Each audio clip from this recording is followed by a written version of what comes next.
The galaxy terror spreads across the galaxy when humanity enters the war. Part 1. The War That Wasn't Ours. The stars were quiet. The night the alien ship appeared above Earth. It did not fire. It did not send a threatening signal. It simply floated there, above the clouds, above the oceans, above the sleeping cities of a planet that had no idea its life was about to change forever. The ship was massive, longer than any aircraft carrier humanity had ever built, wider than a football stadium, and dark as the space around it, except for a faint blue glow along its sides. Radar stations across 3 continents picked it up at the same time. Military channels erupted. Fighter jets were scrambled. Fingers hovered over buttons that nobody wanted to press. Then, a signal came through. A voice, calm, strange, and speaking in perfect English. "We are not here to fight. We are here to ask for help." Fleet Admiral Kang was in his office at the United Earth Defense Command when the call reached him. He was a broad-shouldered man in his early 50s, with short gray hair and a face that had seen too many late nights and too many bad reports. He had served in the Korean naval forces before the nations of Earth merged their militaries into one. He had fought in 2 armed conflicts, survived a shipwreck in the South Pacific, and once stared down a rogue missile launch with nothing but a radio and a prayer. Very little surprised him anymore. But this surprised him. He put down his coffee, walked to the Situation Room, and stood before the largest screen in the building. On it was a live feed of the alien vessel. Beside him stood Lieutenant Yuna, his tactical officer. She was younger than him by 20 years, sharp-eyed with short dark hair, and a habit of chewing the end of her stylus when she was thinking hard. She was chewing it now. "They've been broadcasting that message on repeat for 11 minutes, she said. "Same words, same tone. No weapon systems detected as active." "What do we know about them?" Kang asked. "Nothing. They don't match anything in the alien contact database. But their ship design is unlike the Vreth patterns we've intercepted over the past decade." She pulled up a file on the side screen. "They're not Vreth." Kang nodded slowly. "Let them land." The alien ambassador's name was something that no human tongue could properly say, so he told them to call him Olin. He was tall, nearly 8 feet, with pale gray skin, 4 thin fingers on each hand, and large dark eyes that caught light in a way that made him look permanently sad. He wore robes that seemed to shift color slightly, depending on the angle. He walked into the briefing room, with 2 guards behind him, and sat across the table from Kang, Yuna, and a group of Earth's top military and government officials. He did not waste time. "The Vreth Empire has been at war with the Galactic Council for 63 years, Olin said. "In that time, they have destroyed 11 civilizations. Not defeated, destroyed. Whole species wiped from existence. Planets turned to rock and ash." He placed a small device on the table and pressed it. Above it appeared a holographic map of the galaxy, vast, spinning slowly, with red spreading across it like a slow fire. "This red area, this is where the Vreth now control. 63 years ago, it was this small." He pointed to a tiny dot near the outer edge.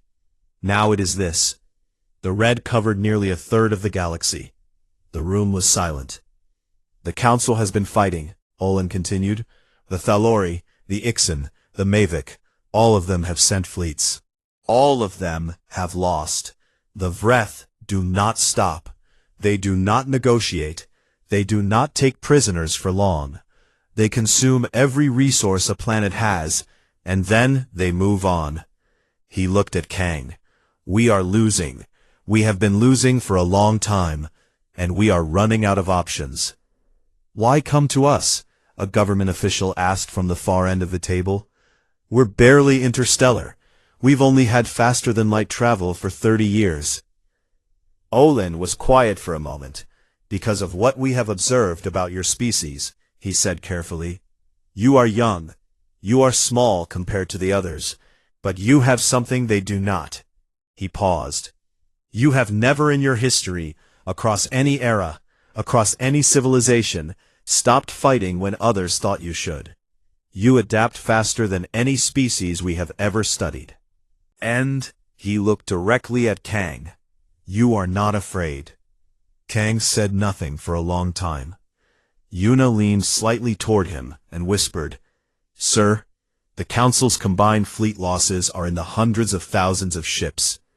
Their soldiers number in the billions dead. This is not our war.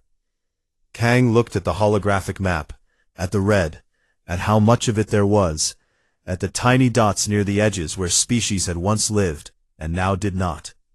Not yet, he said quietly. After the meeting ended, and Olin was escorted to temporary quarters, Kang and Yuna stood alone in the Situation Room. The map was still up, the red was still there, slowly pulsing in the holographic display like something alive and hungry. You're going to say yes, Yuna said. It was not a question. Give me a reason not to, Kang replied. She was good at thinking. Faster than most people he'd worked with. Honest in a way that sometimes made her difficult to deal with. And always prepared. She pulled up the casualty numbers from the Council's 63 years of war. The numbers were staggering. Then she pulled up Earth's current military strength. It was not staggering. It was, compared to what they were looking at, almost laughably small. We have 47 active warships capable of deep space combat, she said. The Vreth have thousands, possibly tens of thousands. I know. Our soldiers have never fought an alien enemy. I know. If we lose, Earth is exposed. If the Vreth decide we're a threat, they'll come here next. I know that too. She looked at him. Then why? Kang turned off the holographic map and looked at the blank wall for a moment. Then, he said something that Yuna would remember for the rest of her life. Something she would repeat in interviews, and write in her memoirs decades later, when the whole galaxy knew humanity's name. Because someone has to stop them, he said. And right now, it looks like that someone is us. He picked up his communicator and called Olin's room. Ambassador, he said, give us the coordinates. There was a pause on the other end. Then Olin's voice, quiet and filled with something that might have been relief or disbelief. Admiral, do you understand what you are agreeing to? Kang looked at the blank wall where the map had been. He thought about the red. He thought about the 11 destroyed civilizations. He thought about the billions of dead soldiers from species that had tried and failed. Yes, he said. We'll be ready in 30 days. He ended the call. Outside the window of the command center, the alien ship still floated above the clouds, its blue glow soft and steady against the dark. Somewhere out in the galaxy, the Vreth Empire continued its march. It had no idea what was coming. The galaxy terror spreads across the galaxy when humanity enters the war. Part 2. The first contact with human warfare. 31 days later, 17 human warships crossed into the Durin corridor. They did not announce themselves. They did not broadcast their intentions. They came out of faster-than-light travel in tight formation, engines running hot, weapons already powered and locked into standby mode. The Durin corridor was a long stretch of space between two star systems, a natural choke point that the Vreth had used for years to push supplies and reinforcements toward the front lines of their war with the Council. Destroying it, or at least making it unusable, would slow the Vreth advance by months, maybe longer. It was, by any military calculation, an almost suicidal mission. Admiral Kang had assigned it to his best crew.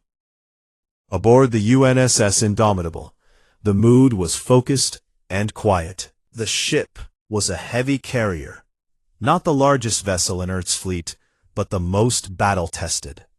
Its crew of 800 men and women had served together for 3 years. They trusted each other the way soldiers who have been through hard things together tend to trust each other. Not because they were told to, but because they had earned it. At the weapons station, a young officer named Day sat with both hands resting lightly on his console. He was 26 years old, lean and tall, with a calm face that people sometimes mistook for boredom. It was not boredom, it was concentration. Day had a gift. He could track multiple targets simultaneously in a way that most operators needed assistant software to manage. He had done it since his training days, when his instructors had stopped testing him the normal way and simply started giving him harder problems to solve. He was looking at a Vreth fleet of 43 vessels spread across the corridor ahead of them. He was not afraid. He was interested. The Vreth detected the human ships 4 minutes after they arrived. Their sensors were not the best in the galaxy. The Thalori had better ones, and so did the Mavic. But they were more than good enough to spot 17 ships dropping out of FTL in a region they considered their own territory. On the Vreth command vessel, the fleet captain, a massive creature with dark armored skin and 6 limbs, studied the readout. He had never seen ships of that configuration before. They were not Council design. They were not any design he recognized. He ran the ID patterns through his database and got nothing. An unknown species wandering into the Duran corridor. Perhaps they were lost. Perhaps they were traders who had taken a wrong turn through deep space. Perhaps they were simply stupid. He opened the channel and transmitted a standard warning in the Council's shared language, the language all spacefaring species in that region of the galaxy used for basic communication. The message was simple. This corridor is under Vreth authority. Identify yourselves and withdraw immediately or be fired upon. He waited. No response came. He waited another 30 seconds. Still nothing. He looked at his first officer. Target the lead ship. 1 warning shot across its front. Before the order could be carried out, Day moved. Day had been watching the Vreth fleet shift into firing positions for 3 minutes. He had logged every movement, every change in their formation, every small adjustment their ships made as they locked sensors onto the human vessels. He had cross-referenced it against the tactical data that Ambassador Olin's people had shared, the behavioral patterns of Vreth fleets in confrontation scenarios. He had built a picture in his mind of exactly what they were about to do, and exactly how long it would take them to do it. He had been waiting for the right moment. He found it. "Captain," he said quietly into his headset, "I have firing solutions on all 43 targets." Captain Hana, a short woman with iron-gray hair who commanded the Indomitable with the calm efficiency of someone who had long since stopped being impressed by difficult situations, looked at her display. "All 43? "Yes, ma'am," simultaneously. Hana did not hesitate. She had read Day's file 3 times. She trusted what was in it. Authorization granted. Fire when ready. Day pressed 16 keys in a sequence that took him less than 2 seconds. The Indomitable opened up with everything it had. Around it, the other 16 human ships, already in position, already waiting for the signal, did the same. The Duran corridor lit up. It was not a battle in the traditional sense. It was closer to a hammer hitting glass. The Vreth fleet, which had been in the middle of arranging itself to fire a single warning shot, found itself hit from multiple angles at the same time by weapons it had never encountered, using firing patterns it had no data on and no trained response to. The engagement lasted 11 minutes. When it was over, 43 Vreth vessels were destroyed or crippled and drifting. 17 human ships continued on through the corridor, largely undamaged. Day logged the results, leaned back slightly in his chair, and noted on his personal log that the Vreth targeting systems had a 2-second delay between sensor lock and weapon discharge that could be exploited repeatedly in close formation combat. He filed it under useful. The after-action report reached Vreth High Command 6 hours later. It caused, by all accounts, a significant period of silence in their command chambers. 43 ships, 11 minutes, 0 human losses. Their analysts ran the numbers again. The results did not change. They requested the raw sensor data from the surviving Vreth vessels and studied the human attack patterns. What they found disturbed them more than the losses themselves. The humans had not attacked in a standard formation.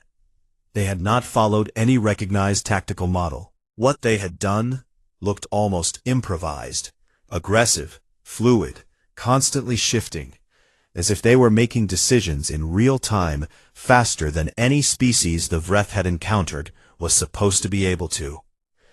And there was something else. The human ships had not slowed down after the engagement. They had not stopped to assess damage or regroup. They had passed through the corridor and disappeared into deep space, as if 43 destroyed ships were simply a minor inconvenience on their way to something else.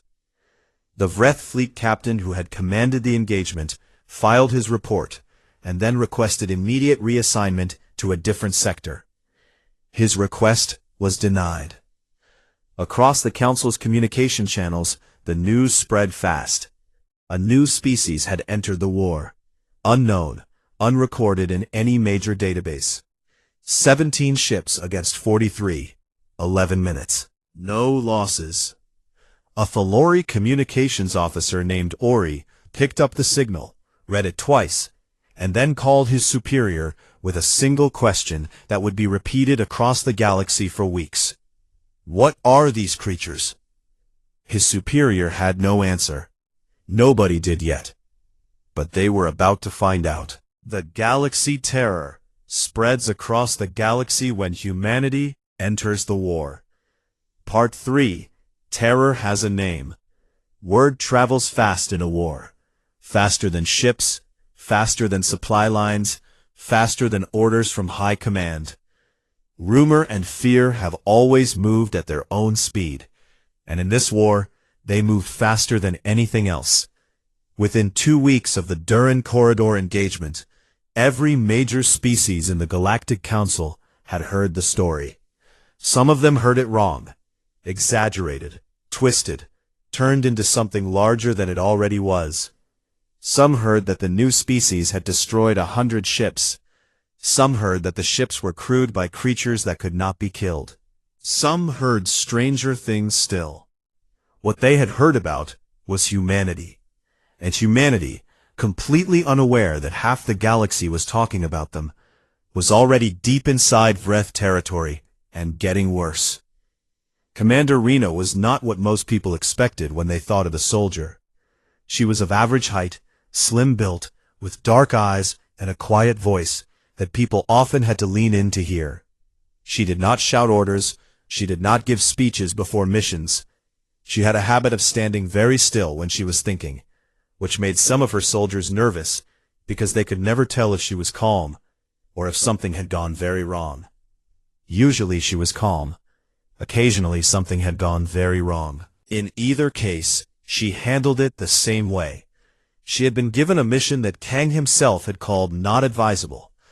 Boarding actions, physically entering a Vreth dreadnought in combat, were considered by the Council to be nearly impossible. The Vreth were large, heavily armored, and fought in groups with a kind of savage coordination that made close-quarters combat against them almost always fatal for the attacker. The Council soldiers had tried boarding actions 7 times over 63 years. They had succeeded twice, and at enormous cost. Kang had looked at the data and said, "We'll do it differently." He had given Rena 200 soldiers and told her to make it work. The Vreth dreadnought, Eternal Advance, was the pride of the Vreth 4th Fleet, a warship so large it had its own internal atmosphere, its own manufacturing units, and a crew of over 3,000. It had survived 9 major engagements. Its hull had taken direct hits from Council weapons that would have destroyed most other ships. Its captain had been decorated by the Vreth Emperor himself. Rena boarded it from the underside. Her team came in on 12 small insertion craft, barely larger than escape pods, moving in the electromagnetic shadow of the dreadnought's own engine output, so the Vreth sensors couldn't separate their signal from the background noise. They cut through the hull in sections, breaching 6 points simultaneously, and then they went in. What followed was 4 hours of the most intense close-quarters combat the Dreadnought's internal cameras had ever recorded, and the footage would later be studied by every military analyst in the Council. The humans did not fight like the Council soldiers the Vreth had faced before. The Council species, the Thalori, the Ixen, were disciplined fighters, trained in careful formation tactics, methodical and structured. Against the Vreth's size and aggression, that structure tended to collapse under pressure. Rena's soldiers did not collapse. They moved through the Dreadnought the way water moves through cracks, finding the path of least resistance, splitting apart when needed, coming back together at choke points, constantly communicating on their internal channels with short and very specific language that left no room for confusion. When a Vreth soldier appeared, they engaged it fast and without hesitation. When a corridor was blocked, they went around it, through the ceiling, through the floor, through a wall if they had the tools. When soldiers were injured, the unit adapted and kept moving. Rena herself led the push toward the Dreadnought's command deck. She lost 11 soldiers in the final corridor before the bridge, the hardest stretch, the most heavily defended, the tightest space. She did not stop. She calculated that stopping would cost more lives than pushing through. So she pushed through. When she walked onto the command deck, the Vreth captain was standing at the center of it, weapon raised. She shot first. By hour 4, the Eternal Advance was under human control. A crew of 200 had taken a ship designed for 3,000. Back on Earth, though back on Earth was becoming a relative term, as more and more of the war was being managed from mobile command stations and orbital platforms, a young analyst named Tay was doing something that the Council's intelligence divisions had considered impossible for 60 years. He was reading the Vreth. Not their language, that had been translated years ago. He was reading their patterns, the way they massed ships before a push, the amount of time between supply runs and combat operations, the specific sequence in which they targeted planets. He sat at a desk in a quiet room on the command station horizon, surrounded by screens, barely sleeping, eating whatever food was brought to him without looking at it, and building a model in his head of how the Vreth made decisions. Tay was 29. He had a degree in applied mathematics and another in behavioral analysis. He had joined the Defense Command because someone had told him they needed people who were good at finding patterns in complicated data. He had not expected to be trying to predict the movements of an alien empire, but he had found, somewhat to his own surprise, that he was very good at it. In 72 hours, 3 days, he produced a document that was 30 pages long and completely changed how the human fleet operated. He had mapped the Vreth's strategic cycle, their patterns, their predictable responses. He showed exactly where they would push next, exactly when, and exactly which approaches they did not expect to be attacked from. He showed 3 of their supply routes that could be cut with minimal ship engagement. He showed a gap in their defensive formation around their staging area that had existed for months, and which, apparently, no one in the Vreth command structure had noticed or corrected. Admiral Kang read the report in 2 hours. Then he read it again. Then he called Tay directly. "Are you sure about this?" he asked. Tay pushed his glasses up his nose. "Yes, sir. The margin of error on the supply route analysis is less than 4%. The staging area gap is consistent across 19 months of their recorded positioning data. They're not hiding it. They don't know it's there." Kang was quiet for a moment. "How long did this take you?" 3 days. Another silence. "The Council's Intelligence Division has been trying to map the Vreth strategic cycle for 30 years, Kang said. "I know," Tay said. "They were looking for complexity. The Vreth system isn't complex, it's just large. Once you understand the base logic, everything else is arithmetic." Kang put down the report and looked at it for a long moment. Then he gave the fleet its new orders. In the Vreth Emperor's throne chamber, a general laid out the reports from the past 2 weeks on the great table. Durin Corridor, the boarding of the Eternal Advance. 3 supply routes disrupted. 2 ambushes at positions that should have been safe. The Emperor studied the reports with the patience of a creature that had been at war for 63 years and had never once felt the need to hurry. Then he looked at his generals. "Who are they?" he asked. The generals had no answer. "They call themselves humans," one of them said eventually. "They come from a single planet in the outer region. They have been a spacefaring species for less than a century." The Emperor looked at the reports again. "And yet?" "Yes," the general said quietly. "And yet." For the first time in his reign, the first time in 63 years of war, of victory after victory, of empire growing larger and larger, the Vreth Emperor did not immediately order an offensive response. He thought. And that, more than anything else, was the sign that something had changed. Something had finally made the Vreth Emperor stop and think. That something was humanity. And humanity was just getting started. The galaxy terror spreads across the galaxy when humanity enters the war. Part 4. The Galaxy Watches. There is a moment in every war when the balance shifts. It does not always happen with a single great battle. Sometimes it is not one thing, but many small things. A supply line broken here, a fleet rerouted there, a general making a decision based on fear instead of strategy. The shift happens slowly, and then all at once, like a stone finally moving after a long time of pressure building against it. The galaxy felt that shift begin around the 3rd month of humanity's involvement in the war. And the galaxy did not know what to make of it. The Thalori were among the oldest spacefaring species in the Council. They had been at war with the Vreth almost from the beginning, had lost more ships, more colonies, more of their people than almost anyone else. They were a thoughtful species, careful and deliberate, who processed events with a patience that sometimes frustrated the faster-moving council members. They had a saying that translated roughly to, "Understand before you act, or your action will be wasted." Elder Sungwon, white-haired and ancient even by Thalori standards, with deep-set eyes that had witnessed 63 years of war, sat in his observation chamber and watched the broadcast feeds that were coming in from across the front lines.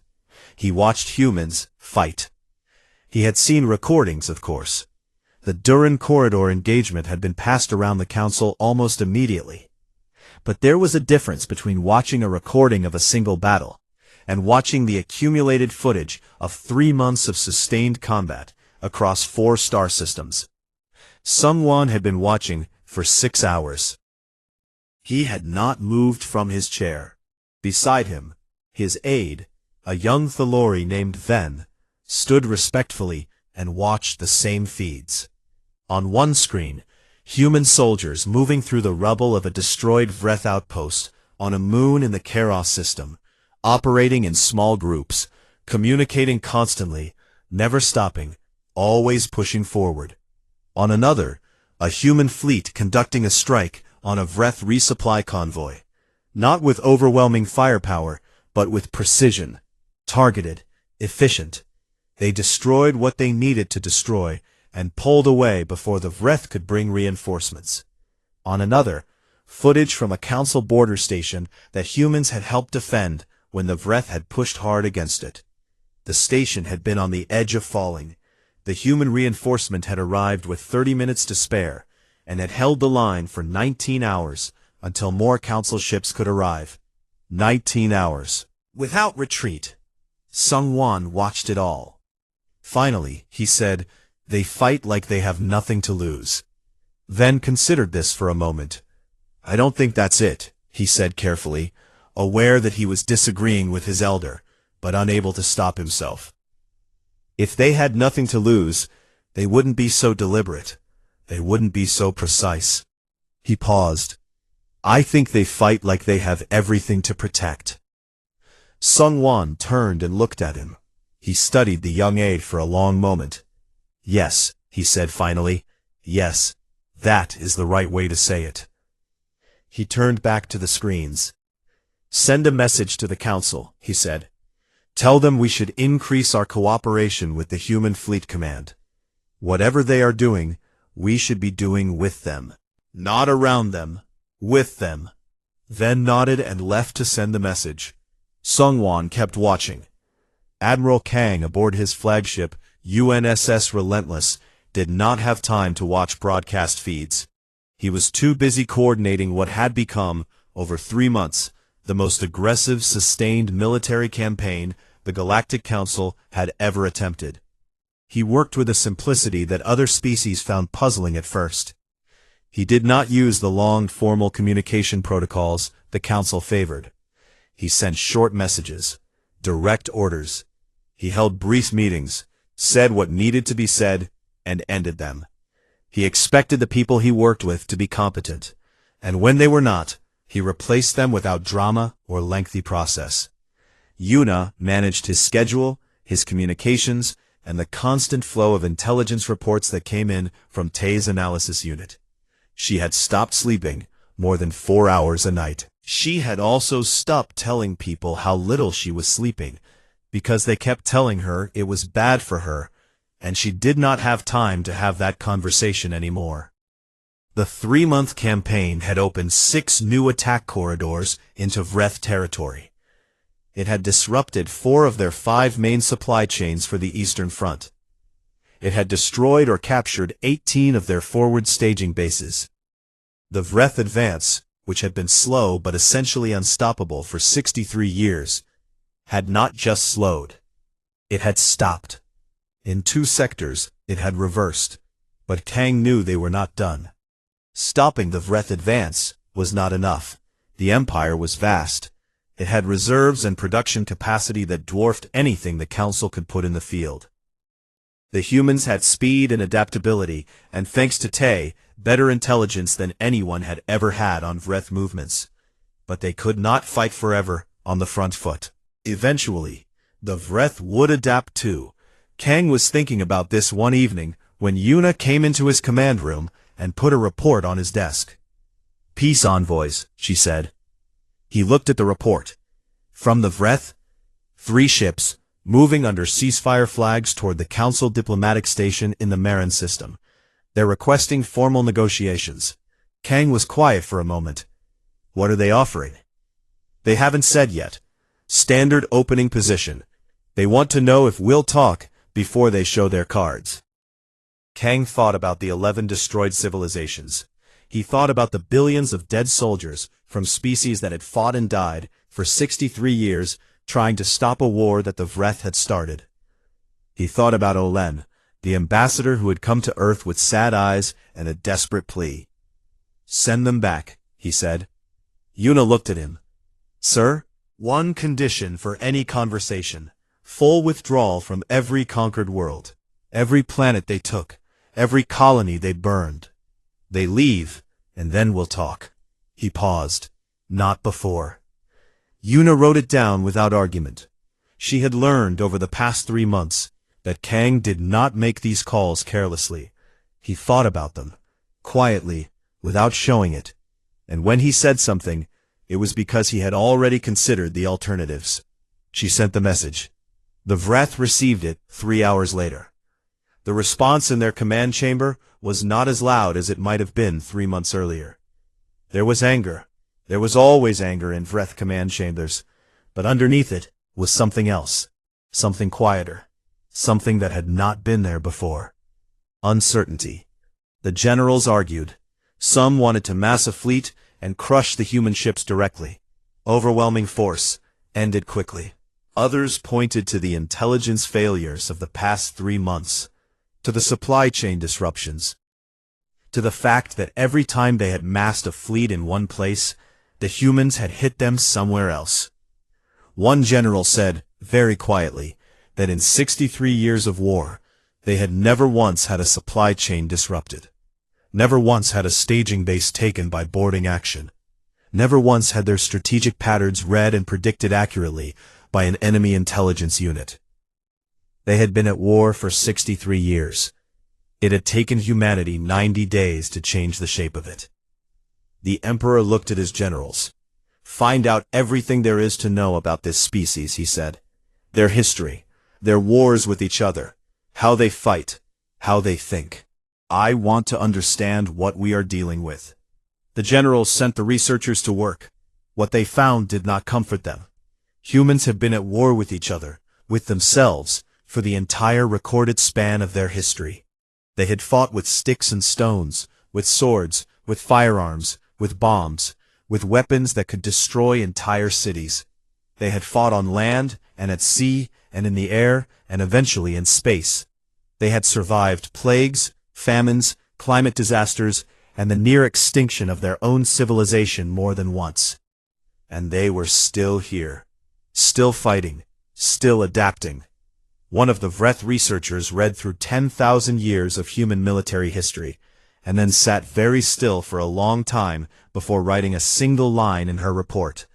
"This species does not stop. In their entire recorded history, they have never stopped." He read it twice. Then, for the second time since humanity had entered the war, he did not give an immediate order. He sat. And outside his window, somewhere in the dark between the stars, the human fleet moved.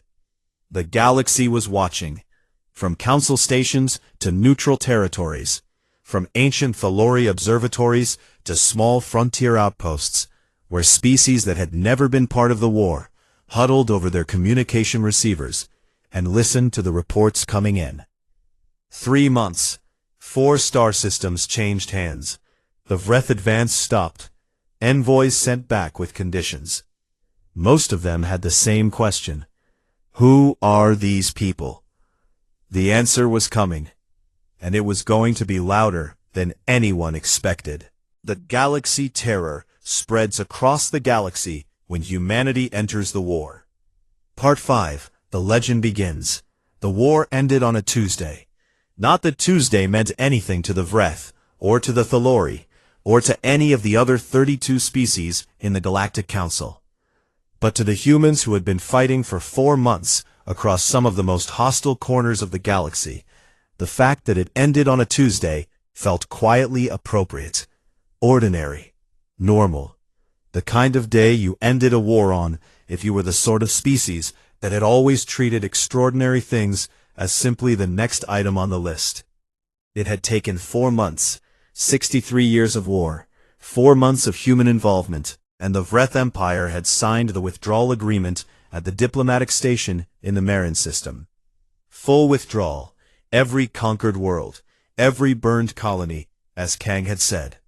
Not before. She came to his room on the flagship at 0300 hours, ship time, which bore no particular relation to any actual planet's clock, and knocked 3 times. He was already awake. He had been awake for most of the past 4 months. "It's done," she said. He looked at her for a moment. "Confirmed?" "Confirmed. They signed 12 minutes ago. The Council has already sent authentication signals. It's real." He nodded. He sat on the edge of his bunk and was quiet for a while. Outside the viewport, stars moved slowly past as the ship continued on its standard patrol route. The same stars that had looked exactly the same 4 months ago, when this had all seemed like a very large and possibly very stupid idea. "How many did we lose?" he asked. Yuna had the number ready. She always had numbers ready. 214, she said, across all engagements. Kang was quiet again. Against what the Council had lost over 63 years, against the billions that the Vreth had killed across 11 destroyed civilizations. It was, by any military accounting, a remarkable number. Almost unbelievably small, given the scale of what they had done. But it was not small to the 214 and the people who had known them. It was never small to those people. Make sure their families are notified personally, Kang said. Not a form message. I want someone to talk to each family. A person, not a recording. Already arranged, Yuna said. He looked at her. Of course it is. He stood up and stretched his back, which had been bothering him for weeks. Get some sleep, Yuna. You first, sir. Neither of them went to sleep for another 2 hours. There was still too much to do. Day came home to his family's apartment in Busan on a cool morning when the sea fog was still sitting low over the harbor. His mother was waiting at the door. She had been told he was coming, but not exactly when. And she had been waiting at the door on and off for 2 days. When she saw him coming up the steps, she made a sound that was not quite a word, and pulled him into a hug that lasted a long time. His younger sister appeared from inside and observed the hug with the practiced detachment of a 16-year-old who considered emotional displays mildly embarrassing, and then hugged him herself. His father came out last, looked at him for a long moment, the way fathers look at sons who have come back from somewhere dangerous, and then shook his hand and held it for a moment. They had breakfast. His father asked careful questions about where he had been, and Day gave careful answers that were true, but left out the parts that would have kept them awake at night. His sister showed him a project she was working on for school. The sea fog cleared by mid-morning, and the harbor came into view through the window, bright and ordinary and completely unchanged. Day sat at the table with his family and drank his coffee, and felt for the first time in 4 months genuinely calm. Later, when his family was busy elsewhere, he took out a small notebook and wrote one more entry in the log he had been keeping since the mission began. Short, like all the others, a habit he had started in training and never stopped. Home, good coffee, everyone seems well, worth it. He closed the notebook and put it in a drawer. Rena wrote a book. She had gone back to her base, filed her final after-action reports, taken a week's leave that she mostly spent running long distances along the coastline near her base, because that was what she did when she needed to think, and then sat down at her desk to write up a personal account of the dreadnought boarding that she intended for military reference purposes only. 11 months later, she had 340 pages and a problem. The publisher who read the manuscript called it the most remarkable personal military account they had ever received, and wanted to release it immediately. Rita agreed, on the condition that she could remove anything that compromised operational security, and the publisher agreed, and the book came out. The title was simple, Deck by Deck. Nobody believed it was non-fiction at first. A cover action on a reviewer's site called it impressive science fiction that strains credibility in entertaining ways. Rena saw the review, and did not respond to it because she had better things to do with her time. But she did show it to a colleague, who laughed hard enough that Rena considered it a worthwhile outcome. The book sold more copies than any military memoir in the past 40 years. She donated the money to a foundation that supported the families of the 214. Tay accepted a research post at a small institute outside the city and told almost nobody about what he had done during the war. This was not false modesty. It was that Tay found other people's reactions to his war record exhausting. The looks, the questions, the way people seemed to expect him to be different from what he was, which was a slightly rumpled man who drank too much coffee, forgot to eat regular meals, and was more interested in the pattern analysis project he was currently working on than in talking about anything that had happened 4 months ago. He did one interview. A journalist who had specifically asked for him by name and had traveled a significant distance to speak with him. He answered her questions plainly and without embellishment. When she asked him how it felt to know that his analysis had changed the course of the war, he thought about it for a moment, and then said, "I found a pattern, and I described it. The people who changed the course of the war were the ones who acted on it. Talk to Admiral Kang. Talk to Commander Rena. Talk to the 214 who aren't here anymore." The journalist wrote that down and used it as the opening of her piece.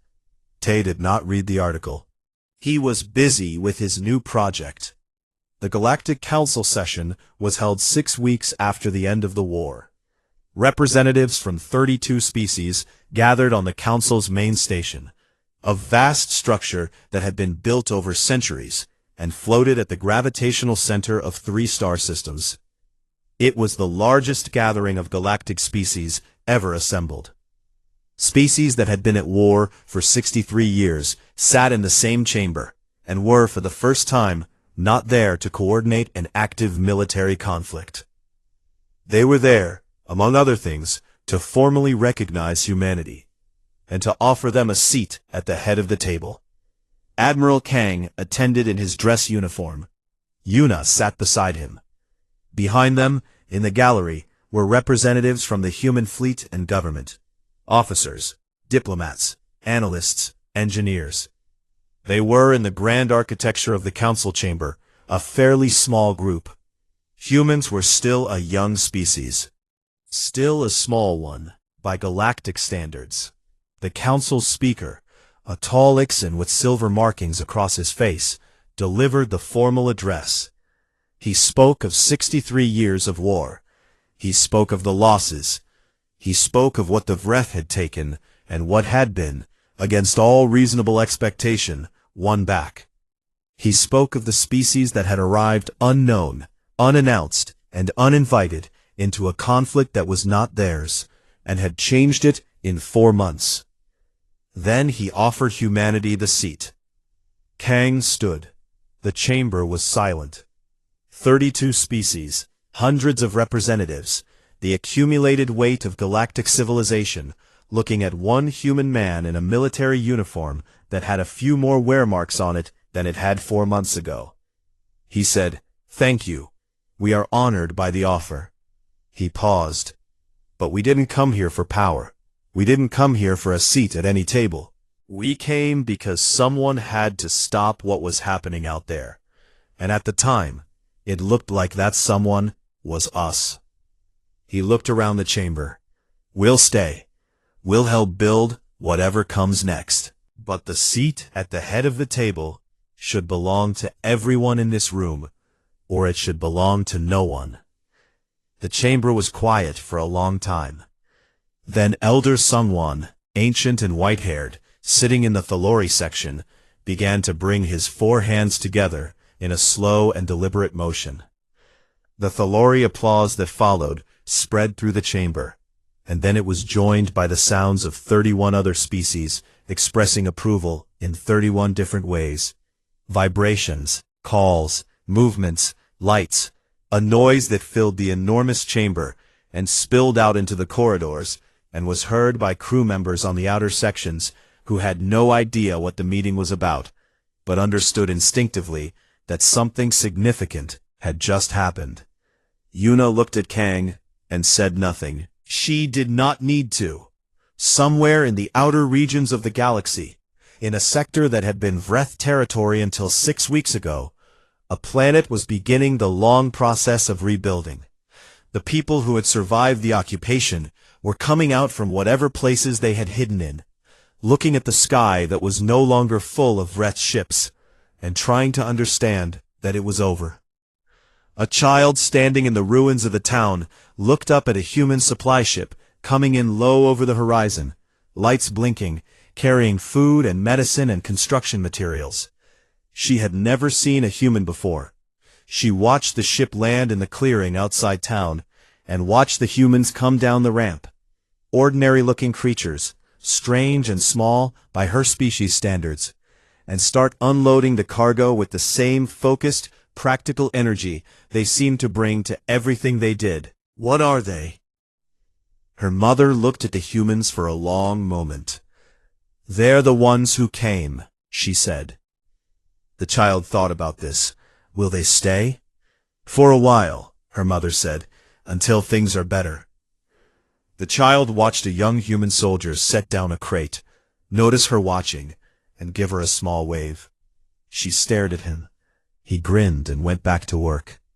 She decided she liked them. Across the galaxy, in military databases and intelligence files and council records, Humanity's threat assessment had been quietly and significantly updated by every species who had one. But on that planet, in that clearing, it was simpler than any assessment. They had come, they had stopped what needed to be stopped. And now they were here, carrying crates and waving at children, and getting ready to help put things back together. That was what they were. That was who they were. And the legend, the real one, not the one written in battle reports and war records, but the one that would be told for generations, had only just begun.